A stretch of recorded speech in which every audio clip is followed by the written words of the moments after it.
रना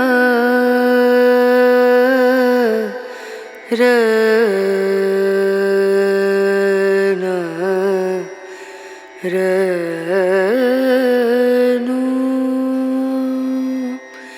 रे। বংটোটো কোম্পানির নতুন আরেকটি ফ্রেশ ভিডিওতে আমি সোমেন জানাই আপনাকে স্বাগত। আজকে আমি চলে এসেছি কলকাতার বেশ কাছাকাছি প্রায় লোকচক্ষুর অন্তরালে থাকা দারুণ একটি জায়গায়, যেখানে আসলে সারাটা দিন কাটিয়ে দারুণ একটা সূর্যাস্ত সহ একটা বিকেল উপভোগ করে আবার কিন্তু দিনের দিনেই বাড়ি ফেরা যায়। আর কাজের ব্যস্ততার জন্য আপনারা যদি দূরে কোথাও যাওয়ার সুযোগ না পেয়ে থাকেন, তাহলে একটা দিনের জন্য কিন্তু এখানে এসে ঘুরে যেতে পারেন। জায়গাটি অসাধারণ এবং এখনও পর্যন্ত জায়গাটি কিন্তু আবারও বলছি জনসমক্ষে সেভাবে উঠে আসেনি। জায়গাটি কোথায় রয়েছে, কিভাবে আসবেন, সমস্ত তথ্য থাকবে এই ভিডিওতে। তো ভিডিওটি কন্টিনিউ দেখতে থাকুন। প্রথমে বলে দিই কিভাবে আপনারা এখানে আসবেন। আমি আমার জার্নিটা শুরু করেছিলাম নৈহাটি জংশন স্টেশন থেকে। আপনারা কলকাতার দিক থেকে আসতে চাইলে শিয়ালদা থেকে Sealdah Shantipur local, Sealdah Ranaghat local, Sealdah Krishnanagar city local অথবা শিয়ালদা গেদে লোকাল ধরে এসে নামুন কল্যাণীর পরের স্টেশন মদনপুরে। শিয়ালদা থেকে মদনপুরের দূরত্ব 52 কিমি, সময় লাগে ট্রেনে 1 ঘন্টা 20 মিনিট, ভাড়া লাগে 15 টাকা। একইভাবে আপনারা রানাঘাট অথবা কৃষ্ণনগরের দিক থেকে আসতে চাইলে শিয়ালদাগামী যে কোনো ট্রেনে করে এসে নামুন মদনপুর। এছাড়া আপনারা যদি চান পার্সোনাল গাড়িতে করেও কিন্তু খুব সহজে চলে আসতে পারেন এখানে। নেমে পড়লাম মদনপুর স্টেশনের 1 নম্বর প্ল্যাটফর্মে। এবার বলে দিই আজকে আমি যাচ্ছি এই মদনপুরেরই অসাধারণ একটি জায়গা, সেটা হচ্ছে চরসরাটি। তো কিভাবে যাচ্ছি আপনাদের একটু দেখিয়ে দিই। আমি এই দিক দিয়ে আসলাম, অর্থাৎ শিয়ালদার দিক থেকে। এবার স্টেশনের বাইরে বেরোবো। তো বাইরে বেরোনোর জন্য মদনপুর স্টেশনের পরের স্টেশন যেটা শিমুরালি, সেই শিমুরালির দিক দিয়ে স্টেশনের বাইরে বেরোবো। একদম 1 নম্বর প্ল্যাটফর্ম ধরে একদম শেষের দিক দিয়ে বেরিয়ে যাব। প্ল্যাটফর্ম ধরে একদম শেষে চলে আসলে এখানে একটি লেভেল ক্রসিং রয়েছে। আমি বাঁ দিকে যাব, লেভেল ক্রসিং ধরে বাঁ দিকে বেরিয়ে যাব। তবে ডান দিক দিয়ে গেলে মদনপুরে আরেকটি বিখ্যাত জায়গা পড়ে, সেটা হচ্ছে বিরোহী। বিরোহীতে রয়েছে মদন গোপাল মন্দির। এই মদন গোপাল মন্দির সম্পর্কেও আমি আপনাদের জানাবো। তবে আপাতত এদিকে যাচ্ছি না, আমি যাব বাঁ দিকে। সামনে গেলেই পাবো অটো। এখান থেকে যে অটো ধরবো সেই অটো ধরে যাব আমি ঈশ্বরীপুর, কারণ ডিরেক্ট কিন্তু চরসরাটির এখান থেকে অটো পাওয়া যায় না। যদি যেতে হয় তাহলে রিজার্ভ করতে হয়। আমি রিজার্ভ করছি না, আমি ব্রেক করে যাব। এখান থেকে অটো ধরে যাব প্রথমে ঈশ্বরীপুর। কত করে নিচ্ছ ঈশ্বরীপুর? 15 টাকা। স্টেশন থেকে মিনিটখানিক হেঁটে আসলেই এই যে মোড়টা, এই মোড় থেকেই কিন্তু পাওয়া যাচ্ছে অটো ঈশ্বরীপুর যাওয়ার জন্য। ভাড়া লাগছে 15 টাকা। 8 থেকে 10 মিনিট ম্যাক্সিমাম সময় লাগছে। আপনারা যদি চান স্টেশনের বাইরে থেকে অটো করে নিতে পারেন। অটোতে ডিরেক্ট চরসরাটি পৌঁছে যেতে পারেন। রিজার্ভ করলে কিন্তু ভাড়া লাগছে 100 টাকা। আর আপনারা যদি রিজার্ভ করে নিতে চান, কাকুর ফোন নম্বরটা আমি দিয়ে দিই। কাকু একটু ফোন নম্বরটা যদি বলেন। 9051075277।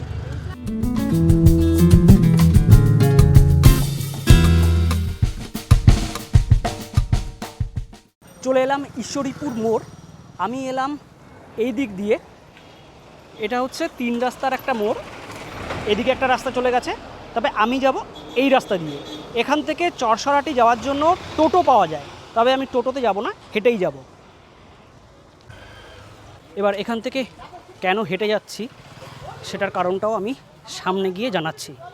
চাইলে আপনারা এখান থেকে ভ্যান, টোটো, অটো এগুলো পেয়ে যাবেন। এবার দেখাই কেন এই রাস্তায় আমি আসলাম। কিছুটা গ্রামের মধ্যে দিয়ে আসার পর দুপাশে পাট ক্ষেত আর একদম সবুজের মধ্যে দিয়ে আমি যাচ্ছি। এই সবুজের যে সমাহার, এটা দেখার জন্যই কিন্তু আমি মূলত হেঁটে আসলাম। এদিকে পাট সম্ভবত কাটার কাজ চলছে। আর দুদিকের যে জমি, সব জমিতেই দেখছি পাটের চাষ হয়েছে। এখানে বড় বড় পাট গাছ। আপনাদের এখানে কি শুধু পাট চাষই হয় নাকি? সব পাট হয়, ধান হয়, আচ্ছা আচ্ছা সবজি হয়। আচ্ছা। তো যেহেতু এখন পাটের সিজন, তাই এখানে পাট চাষ হয়েছে, না হলে এখানে ধান চাষও কিন্তু হয়, যেহেতু একদম গঙ্গার পাড়ে তো উর্বর জমি। প্রায় চলে এসেছি, কি দারুণ লাগছে দেখুন।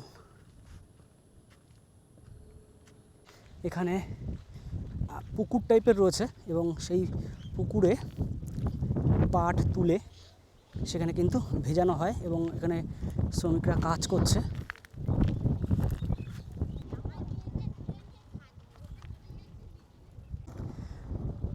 আকাশে কিছুটা মেঘ রয়েছে, একটু আগে হালকা ফুলকা একটু বৃষ্টিও হলো। আর আমি যাচ্ছি চরসরাটি। এই জায়গাটায় কিছুটা সময় কাটাতে বেশ ভালোই লাগছে। এখানে একটা কালভার্ট রয়েছে।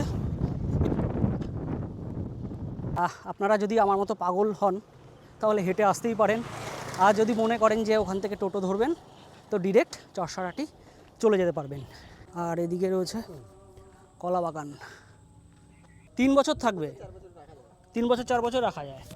তারপর ধরুন 3-4 বছরের পর কি গাছগুলো কি মরে যায় না বা কেটে ফেলেন, কি করেন? না, কেটে ফেলি না, আমরা আবার ছাইটগুলো কেটে দিই। আচ্ছা দিয়ে যেটা কলা হয় সেটা আমরা কিন্তু কেটে দিই।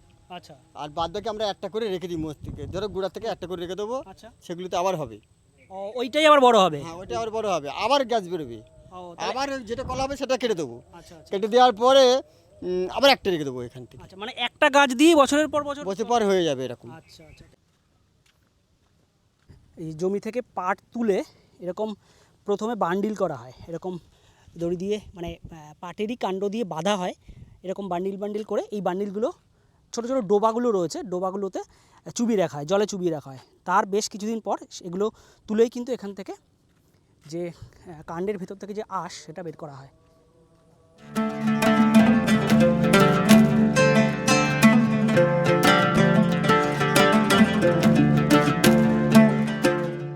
চলে এলাম চরসরাটি। ঈশ্বরীপুর মোড় থেকে মোটামুটি 15-20 মিনিটের মতো সময় লাগলো। এবার আপনাদের একটু দেখিয়ে দিই। এই রাস্তা দিয়ে আসলাম, আর এখানে বেশ কিছু মন্দির রয়েছে, ঘাট রয়েছে, আমি দেখাচ্ছি। তার আগে একদম নদীর কাছে নিয়ে যাই আপনাদের। এখানে বিস্তৃত একটা মাঠের মতো, আর তার পাশ দিয়েই বয়ে যাচ্ছে হুগলি নদী। এই যে ফাঁকা জায়গাটা, এই জায়গাটা কিন্তু মানে এই রাস্তা ঠিক বলা যাবে না, এটা হচ্ছে একটা মাঠ টাইপের। এটা অনেক দূর এগিয়ে গেছে, আর এর ধার ঘেঁষেই বয়ে যাচ্ছে কিন্তু হুগলি নদী। नजरिया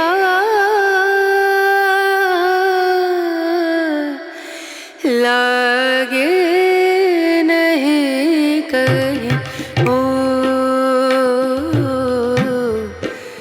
नजरिया लागे नहीं कहीं ना। হুগলির ওপাশে একটা চড়া দেখা যাচ্ছে, এটা হচ্ছে নর্মাল, এখানে কিন্তু চাষাবাদ করা হয়। আর এখান থেকে ওপাশে ওই দিকটা দিয়ে আর একটা ঘাট রয়েছে, কামারগাছি ঘাট, এখান খেয়াঘাট, এখান থেকে কিন্তু বোট যায়। তবে মূলত এই জায়গাটা একটা পর্যটন কেন্দ্র মানে হয়ে ওঠার চেষ্টা হচ্ছে। অনেক মানুষজন আসছে, জায়গাটা অনেকের মধ্যেই মানে পৌঁছে যাচ্ছে। খুব সুন্দর জায়গা, একটা বিকেল কাটানোর জন্য দারুণ দারুণ হচ্ছে এই চরসরাটি। আর সত্যি বলতে এখন দুপুরবেলা, বিকেলবেলা যদি আসা যেত তাহলে এখান থেকে কিন্তু দারুণ একটা সূর্যাস্ত উপভোগ করা যেত। এখানে সব স্নান করছে, তাছাড়া জলের মধ্যেই চলছে ফুটবল খেলা। আর সত্যি কথা বলতে এরকম বাড়ির কাছে যদি এরকম একটা নদী থাকে, এই যে আনন্দগুলো বা এই যে মজাগুলো, এগুলোর বিকল্প কিন্তু হয় না। বিশেষ করে গরমের সময় নদীতে এরকম ডুবে থাকা, তার তৃপ্তিটাই আলাদা। এখানে দেখতে পাচ্ছি কিছু বোট রয়েছে, ছোট ছোট নৌকো, সম্ভবত এগুলো মাছ ধরার নৌকো, মাছ ফাছ ধরতে যায়। আর এই যে ছাউনি দেওয়া যে বোটগুলো, এগুলো শীতের সময় এখানে কিন্তু বোটিংয়ের ব্যবস্থা থাকে, তখন লোকের সংখ্যা আরও বাড়ে। এখানে পিকনিক করতে আসে লোকজন, তাছাড়া নর্মালি ঘুরতে আসে, তখন কিন্তু বোটিংয়ের ব্যবস্থা থাকে। আমার একটু বলা ভুল হয়ে গেছে, যে বোটগুলো দেখিয়েছিলাম সেগুলো কিন্তু শুধুমাত্র শীতকালে পিকনিকের সময় না, সব সময় আপনারা আসলে এখানে হুগলির বুকে নৌকোয় করে ঘুরতে পারেন। আপনাদের বলে দিই যে কত কি লাগছে। আপনারা যদি বোট ভাড়া করে নেন, একটা বোটে মোটামুটি 12 থেকে 15 জনের মতো হয়। যদি আপনারা গ্রুপ আসেন তাহলে 500 টাকায় এরা কিন্তু 1 ঘন্টা ঘোরাবে। আর যদি শেয়ারিংয়ে ঘুরতে চান তাহলে 50 টাকা করে ঘোরায়। সেক্ষেত্রে অনেক লোক জোগাড় হয়, তারপরে কিন্তু এনারা সেই বোট ছাড়ে।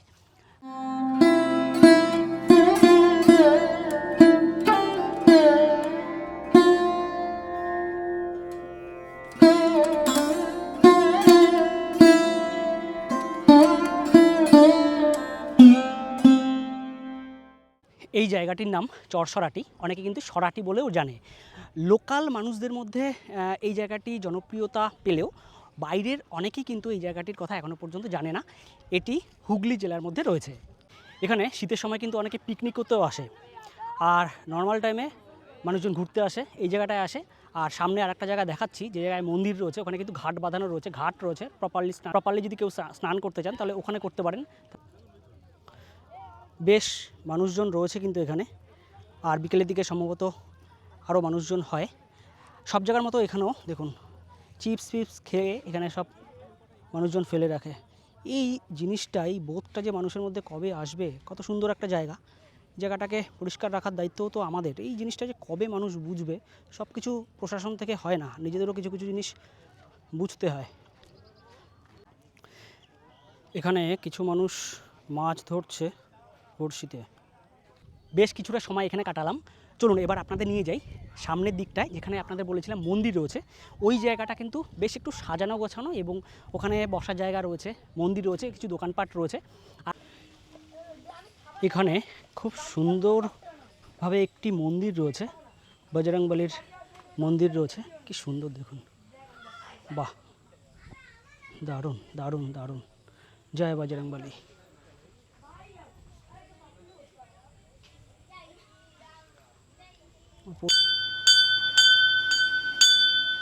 আর এই মন্দিরটি রয়েছে কিন্তু একদম নদীর পাশে।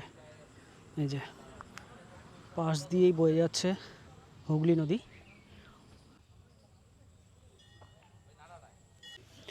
বজরংবলীর এই যে মন্দির, তার পাশেই রয়েছে আরেকটি শিবলিঙ্গ। হর হর মহাদেব। খুব সুন্দর এই জায়গাটা, বসারও জায়গা রয়েছে এখানে, দারুণ। মা গঙ্গার মন্দির।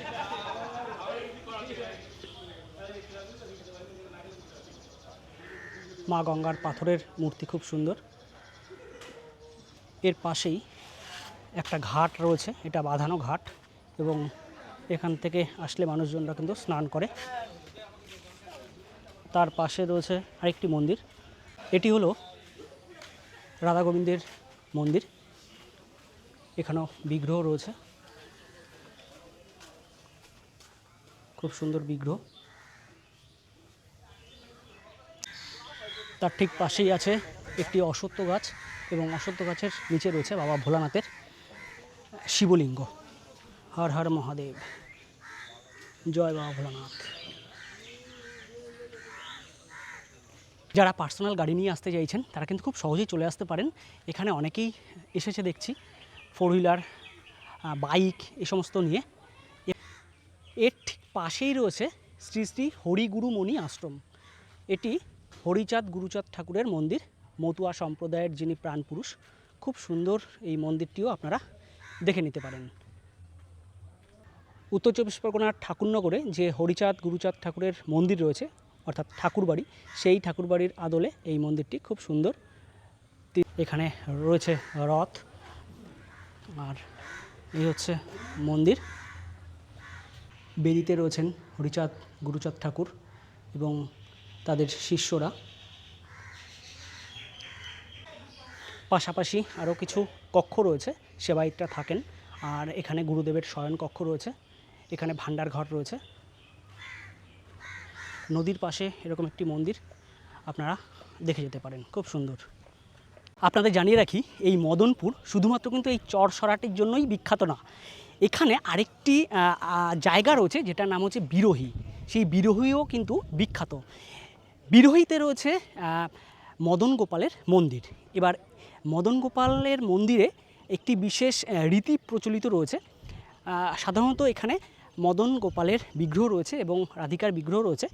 তাছাড়া এখানে ভাই ফোঁটার দিন সমস্ত মহিলারা কিন্তু মদন গোপালকে নিজ ভাই রূপে, নিজ ভাইয়ের স্নেহে ফোঁটা দিয়ে থাকে এবং সেই ভাই ফোঁটার দিন কিন্তু চলে বিশাল মেলা।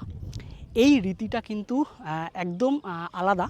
একমাত্র এখানেই কিন্তু মদন গোপালকে ভাই রূপে মহিলারা ফোঁটা দিয়ে থাকে। আর সেই মদন গোপাল মন্দির আমি আপনাদের দেখিয়েছিলাম, স্টেশনের বাঁদিকে আমি এসেছিলাম। আর মদন গোপাল মন্দির বা বিরোহীতে যেতে গেলে কিন্তু আপনাকে যেতে হবে স্টেশনের ওপাশে, অর্থাৎ আমি 1 নম্বর প্ল্যাটফর্মের বাইরে চলে এসেছিলাম, আপনাকে যেতে হবে 2 নম্বর প্ল্যাটফর্মের ওই দিক দিয়ে। আপনারা কিন্তু টোটো অটো পেয়ে যাবেন। এখানে ছোটোখাটো দোকানপাটের কিন্তু অভাব নেই।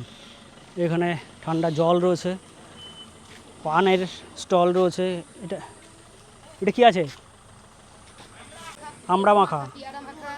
আচ্ছা আচ্ছা, আমড়া মাখা, পেয়ারা মাখা, এগুলো কিন্তু সমস্ত কিছু এখানে পাওয়া যাচ্ছে। লোকাল প্রচুর মানুষজনরা আসে এখানে বাইক রেখে এই জায়গাটা সময় কাটায়। এখানে রয়েছে সুলভ শৌচাগার, মহিলাদের এবং পুরুষদের জন্য আলাদা আলাদা ব্যবস্থা রয়েছে। আর এই জায়গাটা বেশ ভালো, গাছপালা রয়েছে, বট অশ্বত্থ গাছে ছাওয়া এই জায়গা। প্রচুর মানুষ গঙ্গা স্নান করে এখানে মন্দিরে পুজো দেন। তাছাড়া আইসক্রিমের স্টল, এখানে আর একটা দোকান রয়েছে, বিস্কিট, চা, পাপড়ি চাট, আলু কাবলি, এই ধরনের খাবার দাবার কিন্তু এখানে পাওয়া যায়। এখানে রয়েছে ফুচকার দোকান। তাছাড়া ছোটোখাটো কিন্তু দোকানপাট এখানেও রয়েছে। হালকা ফুলকা খাবার দোকান এখানে পেয়ে যাবেন। ফুচকা, পাপড়ি চাট এগুলো কিন্তু পাওয়া যাচ্ছে এখানে। এই জায়গাটা রেলিং করা রয়েছে, এখানেও গাছ রয়েছে এবং গাছের এখানে নিচটায় অনেকেই বসেন। আর সত্যি কথা বলতে এই জায়গাটা এতটা ঠান্ডা, যেহেতু বট গাছ রয়েছে, অশ্বত্থ গাছ রয়েছে, ঠান্ডা ফুরফুরে হাওয়া দিচ্ছে, নদীর থেকে হাওয়া আসছে, তার উপরে এই ঠান্ডা গাছের ছায়া, অসাধারণ জায়গাটা। হোটেল বা রেস্টুরেন্টের ব্যাপারে বলে দিই, এই স্পটে কিন্তু ভাতের হোটেল সেরকম নেই। ছোটোখাটো কিছু দোকানপাট রয়েছে যেখানে স্টেশনের কাছাকাছি গেলে কিন্তু আপনারা ভাতের হোটেল পেয়ে যাবেন। আচ্ছা, আপনারা কিন্তু এখানে শীতকালে পিকনিকও আসতে পারেন। পিকনিকের যে জায়গাটা দেখালাম, মাঠের মতো জায়গাটা, ওখানে পিকনিক হয়। পিকনিকের যে চার্জ সেটা গত বছর পর্যন্ত 500 টাকা করে ছিল। পিকনিকের জন্য কিন্তু দারুণ জায়গা এই চরসরাটি। একটা দিনের ছুটিতে হুগলির এই চরসরাটিতে এসে সারাটা দিন কাটিয়ে দারুণ একটা বিকেল উপভোগ করে ফিরে যাওয়ার জন্য দারুণ জায়গা হচ্ছে এটি। আমার তো পার্সোনালি খুবই ভালো লাগলো। আপনাদের কেমন লাগলো জায়গাটি অবশ্যই কমেন্ট করে জানাবেন। আর ভালো লাগলে একটা লাইক করে দেবেন। আর নতুন হয়ে থাকলে আমাদের চ্যানেলটি সাবস্ক্রাইব করে পাশের বেল বাটনটি প্রেস করে রাখবেন। ধন্যবাদ, ভালো থাকবেন সবাই। দেখা হচ্ছে সামনে নতুন ভিডিওতে।